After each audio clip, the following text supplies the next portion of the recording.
welcome to another episode of Literary Gladiators, the show where we discuss and debate literature in all of its forms. If it's written work, it's game. Let's meet the panel. Hi, I'm Larry. Hi, I'm Jesi. I'm Kaila. And I'm Josh. And today we are going over another work by Robert Walser. Back in Season 8, we went over The Walk, which was a longer essay, almost a short novel or a short book. Today we're going over a very short essay of 3 pages, and it's called Trousers, and it's about women and pants. The discussion starter that I have for this is, was there a time where this essay could ever be taken seriously? I hope not. I was looking at it as maybe the trousers were more than just clothes, and that it signified women becoming more equal to men in not just wearing men's clothing, but also other things. He did make reference to that in voting. Yes, Yeah, in voting. he said, they're wearing pants to go to the voting polls. He said, and I that. vote, he said, and I quote, "The women want to make themselves miserable by compelling men to see them as comrades, as trouser buddies. That's how it is, and it is very sad, the heart informs us. What's more, trouserdom impinges closely upon the problem of the political activation of women. In trousers, the poor dears can stride much more comfortably to the voting booth. They are deceived. Ah, the poor dears, if only they knew how heart-rendingly boring it is to have to vote." Not these days. Yeah. It was just, the whole thing was very... It's very comical. It is very... I tried to look for some deeper meaning because I thought that maybe this discussion would be about the deeper meaning of it, but I'm so glad that there really isn't any. Like he did in The Walk, he referred to women as delicious, again. And he also made reference to the fact that they should be wearing tighter trousers. It should wrap the leg. Which made me giggle because I'm like, that's what women wear now. Yeah, I know, he loved today. Yeah. All that talk about the midriff, hello. yeah. I just kept thinking, like, I wish you can see us now. It's like, yes, women are wearing trousers, but it's doing exactly what she wanted them to. I say audibly because it made a noise, audibly rolled my eyes multiple times when I was listening to this. I just giggled at it, and I'm like, dear God, Who was narrating it? where's the deeper meaning? I don't know, it was on very SoundCloud. difficult to find like a written version of it. I could only find like one reading of it. Yeah, I found one reading on SoundCloud. I have the book, so it helped. Yeah. These seem to be more self-concerns than concerns for the women, for sure. Oh, for yeah. sure. And, What will he have to look at? That's for men. it was very... So, yeah, I think this was written in 1911. If you really want to In impress us. Switzerland, women in Switzerland did not get the right to vote until 1971. Or early 70 or 71. They really held out, huh? From his perspective, the fact that he doesn't feel women should be picking up the responsibility that men have, it's a matter of, if you want it, then you're welcome. You should be entitled to it. So... Comes across as a little sexist, and I am by no means offended by it. I think it's hysterical. I think the way that it's panned out, it's been...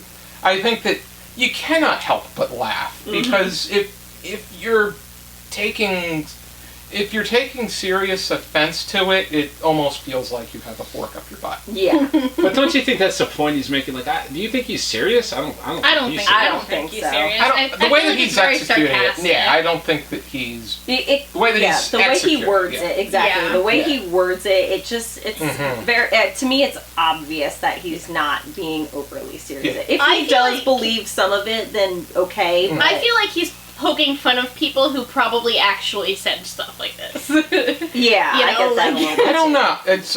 He's so over the top misogynist that it's not misogynist at all. So it's just very Yeah, no, it just. comical. Yeah, Yeah, it it's definitely over the made me top. giggle, and like I said, I genuinely thought we were going to try to have a serious discussion about this, and so I'm like, well, maybe they don't, and here, I literally wrote it, they want to make themselves less attractive so that they can be seen as equal, because that's kind of what it sounded like he was saying. I was like, okay, are we really going over this? Like, I don't understand. I kind of got that impression too, which reminded me, and I don't know that anybody here would like get this reference, but Billie Eilish does that. Like, she wears purposely, like, ugly clothes so that way people focus on her talent versus her, like, looks. Yeah. And her clothes, and they're also very baggy so that people don't make remarks about her weight. Right. Which I think that it's unfortunate that people are very nitpicky about weight, and that anybody that is overweight is not just encouraged to lose it, but pressured. Yeah, there's plenty of examples there. But it should, I think Billie Eilish does have a good point there, where it should be about the individual, about who they are. It's, as Fred Wynn said in Herman Munster Character, it doesn't matter if you are short, tall, ugly, handsome like himself, black, white, yellow. What matters is that you have a good heart and a strong character. Yep.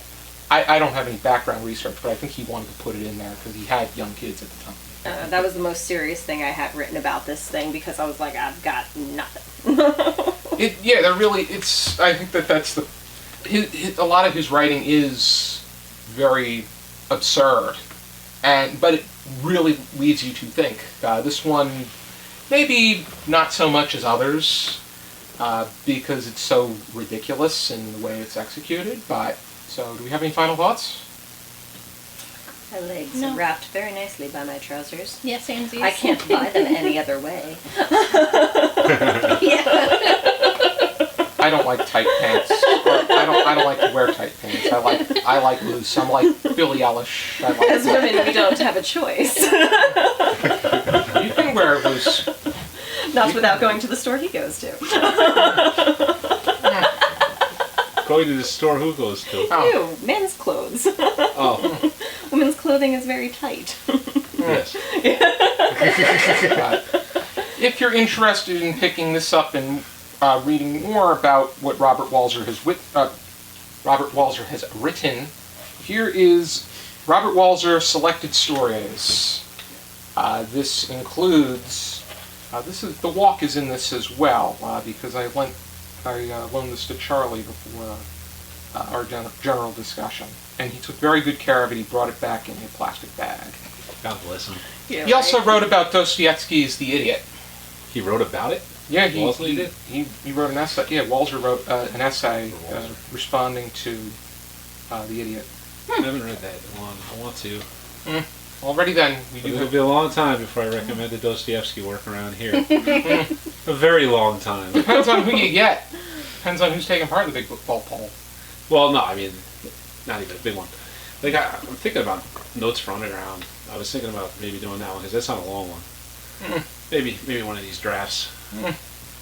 Be sure to join us next time on another episode of Literary Gladiators. For now, keep reading.